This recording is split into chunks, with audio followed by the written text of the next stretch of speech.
What's up? It's Sugar from Sound Candy Studio. Hope everyone's doing well. Today I'm going to take a look at the Waves CLA vocal. Slight disclaimer, before anyone leaves a comment saying that the vocal sample is really poor quality, I know. I'll explain in the video. See you in a moment.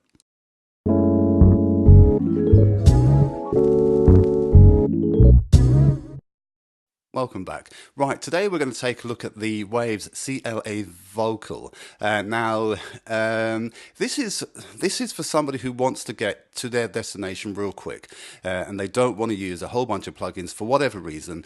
I think this particular plugin will do that job. Yes, there are lots of expensive plugins that will do it better, but I think this will get you to that destination real quick. So if you're on a budget, I think this is somewhere in the region of about $29. So I think for what it is, I quite like it, and I think that it's an early start, and I think we should just take a look at it today. Right, so this is the Waves CLA vocal. On this vocal, we'll have a very quick look at the UI, which is uncomplicated to say the least. So on the left hand side, you have your input slider and VU meters alongside that. Then you have bass treble, which I'm guessing is just going to be your tones for this vocal, for the vocal processor. Then in the middle you have a compressor, and then on the right hand side you have a bunch of effects. So in that you have your reverb, delay and pitch, and I'm sure everybody knows what these things do. Finally, on the right hand side you have your output, your gain. And that's that. So there's not much to it. Right, I've created a small little track. Now, the reason for doing it on this track is that this particular vocal isn't that good. It's not that good because I sampled it it was originally somewhere in the region of 120 BPM, and I downsampled it to get it to 90 BPM to fit on this particular track. So as a result of doing that, it brought in a whole bunch of artifacts which are horrible. So the idea of this video was for me to kind of make it sound kind of somewhat lo-fi and acceptable. So let's just play the track with the vocal in it, unprocessed, and then we'll hear what it sounds like in the track. And then we'll take a look at the interface and see what we can do with it. So it's this vocal here, this vocal part here. So let's just go and have a listen to it and see what it sounds like.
Right, so that is the vocal that I want to process. Now, as I said, it's brought in a huge amount of artifacts because I did do this massive downgrade in the sampling, so it doesn't sound great. However, the challenge is to make it sound kind of acceptable. It may not be acceptable to everyone, but it can pass. So what we're going to do is we're going to slam this thing on. We'll turn this on. Okay, so first of all, we can hear, you heard the vocal, so you have a male part and a female part. So what we do, we'll start turning these up. So just to talk about a little bit about the interface, you have these buttons that you press here. So as you cycle through them, you can see this one says sub, then it says lower, then it says upper. So obviously that is in relation to the frequency. So we'll leave it on the sub for a second, but if you disengage, if you keep cycling through it, we'll turn it off. So we'll put it on the sub for a second. So we know we want a little bit of bass in this to give it a bit more balance. We're going to slam the treble up because there's a lot of treble missing from it. So what we'll do is we'll put the treble to the top. Should we do that? Should we just let's go to the top rather than the roof. And then on the compressor, we'll bring that up a little bit because we need to try and balance it out a little bit more. But it definitely needs, in my opinion, it needs some reverb to kind of give it that airy, light feel, and also to detract away from the artifacts. So we're going to add some reverb. So we'll add reverb to measure. We'll see what it sounds like. We're not going to use the delay, but I will probably cycle that on and see what that sounds like. Let's, what have we got? 0 dB. Let's do that, and we'll just use this minus 3 dB. We'll see what it sounds like there. Let's drop it back, see what it sounds like, see if it sounds any better than it did before. So remember, this is one plugin that we're going to do bass and treble on. We're going to do a bit of compression on. We're going to add a little bit of reverb, and then we're going to see what it sounds like. So you heard the before. Now let's hear the after.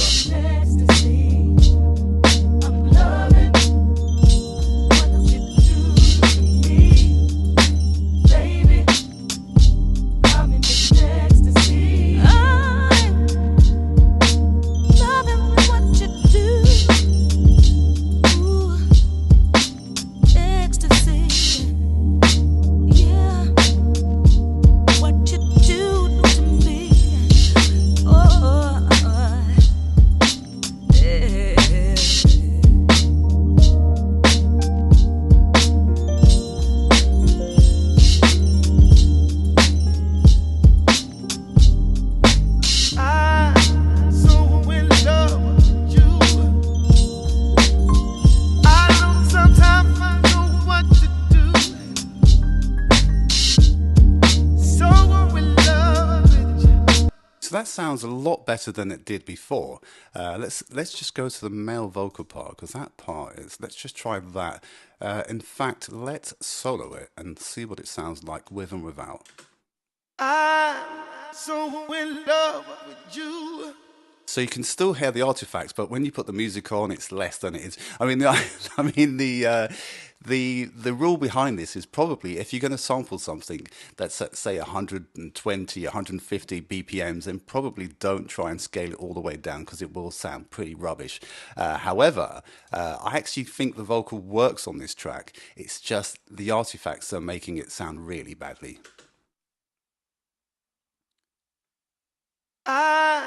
So that's with the plugin. I don't sometimes know what to do. That's what we're trying to hide. You see that sort of bubbly effect there? We're trying to hide that. So let's play it in the mix and we'll see if we can disguise that somehow. I'm so in love with you. I don't sometimes know what to do. So in love with you.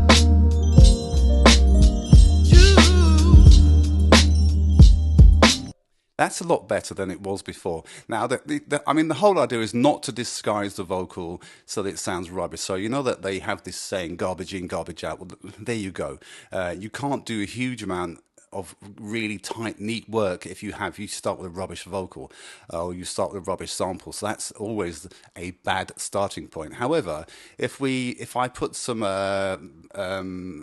crackle on this for, say, a vinyl crackle, and I make it into a lo-fi sound, then you can probably get away with it. And it'll be quite acceptable.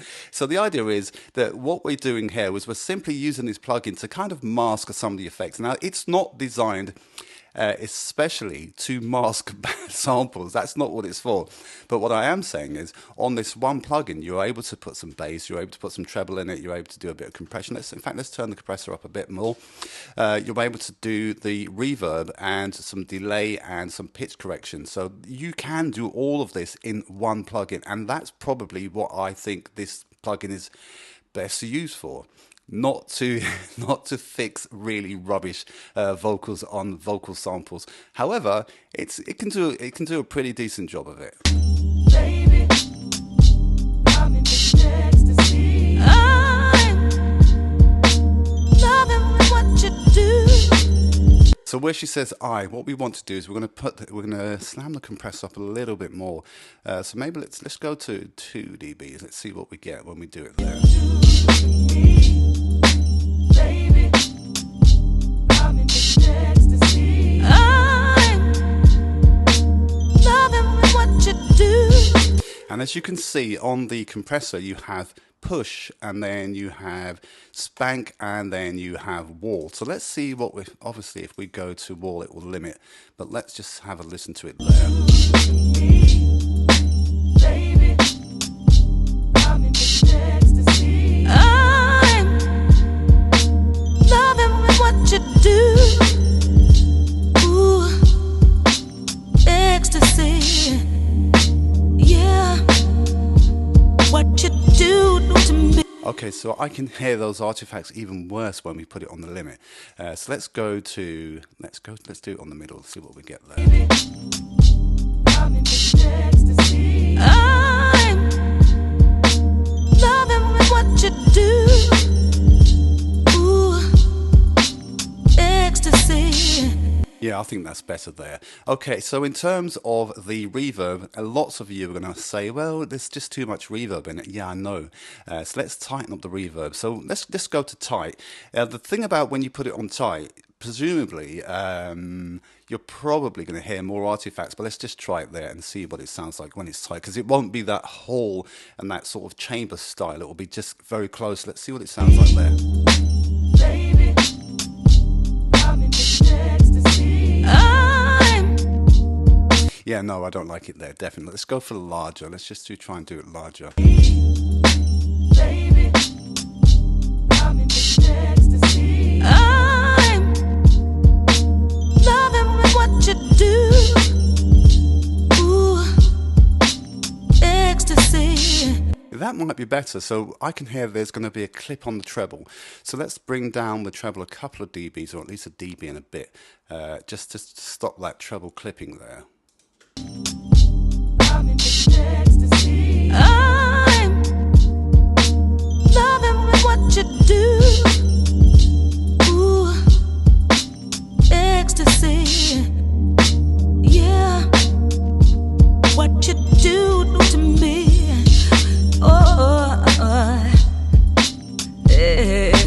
Now this doesn't take away, so I guess we should talk about these samples. This shouldn't take us. So certainly looking at these samples, you're going to need some compression on them anyway. So you should be doing that anyway. Even if you're using the stock plugins, you should use the compressor to even out the vocal tone across the track. Essentially, if it's me doing this real mix, I wouldn't have the male and female vocal on the same track anyway, because that will cause issues there.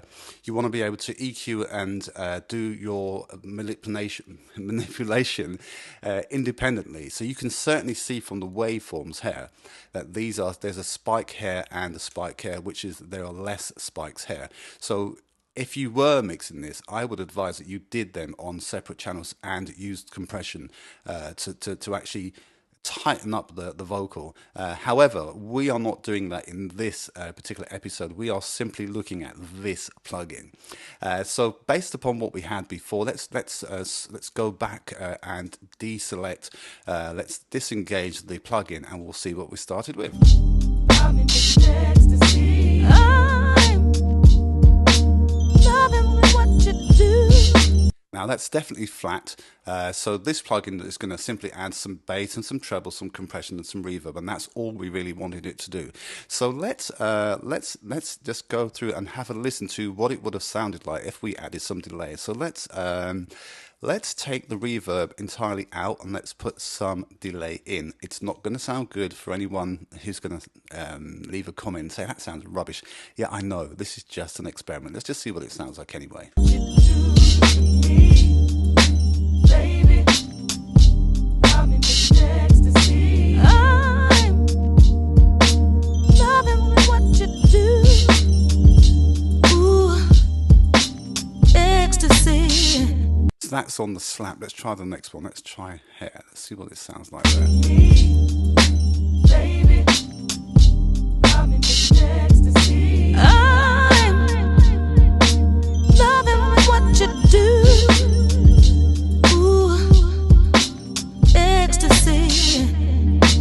So that's on 8. Let's try a quarter. Let's see what that sounds like.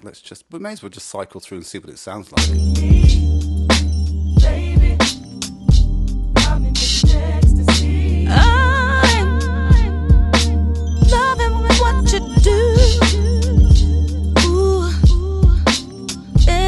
ecstasy. Now, this would work. Now, I'm going to leave a description. I'm going to leave a link in the description because I did do a video on event effects. So this will work really good if you are doing some event effects. So this would work really good. So what you can do is you can have where she says I, and you can have just the I. Then you can render this out. Then you can go back to using a little bit of the reverb. So take a look at that video. But if you're going to do event effects, you will be able to simply effect just where she says I. Then you can render it out, and then you can carry on using the reverbs. Just tiny tricks and tips.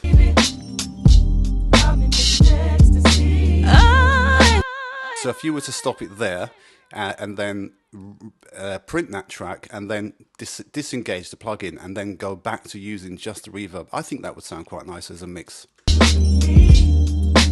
So while we're here, let's just get rid of all of that and let's go in and let's listen to what the, so we already have stereo. Incidentally, this particular plugin, as you can see that this vocal track is mono, and the plugin that I've chosen is a mono to a stereo. That you can just use the mono or you can just use the stereo depending on what source material you're bringing in. However, I wanted to use the mono to stereo so you can get that nice spread. So it's essentially taking a mono signal and spreading it across a stereo track. So let's go in and see what this sounds like if we use the pitch. Baby, I'm in ecstasy. I'm loving what you do. Now, possibly in conjunction to other things, the wide, what we have here selected wide, it might work slightly wide and a little bit of reverb. That might give it a nice spread. Let's see what we have at the top here. Let's just see what that sounds like here. What does it do to me? Baby, I'm in ecstasy. I'm loving what you do. Not really for me. Let's just push it all the way and see what we got. Let's try it there. Baby, I'm in ecstasy. Definitely not for me and not for this track. So that's probably why these started in the zero position. Okay, so that really wraps it up for today. So what we've done is we've been able to take this really rubbish sample, vocal sample, which has been downsampled way too many times, and given it a little bit of a lift, and it's workable if we use this as a let's say lo-fi R&B hip hop type of track. So if you add some crackle to it, you really muddy it up, it will probably work. You're not looking for, I guess if you're looking for genres, in this type of genre, you can have vocals that don't sound great as long as they are deliberately designed to not sound great. But what you shouldn't have is if you're doing a nice production and you have a really rubbish vocal and it sounds rubbish and it's sitting there right in the mix and it just sounds trash, then that's probably not a good idea. Right, so that's it for today. I'll see you again next time. Take care. Goodbye. Don't forget to leave a comment or like and subscribe and all the rest of it, share and all the rest of it. Take care. Bye-bye.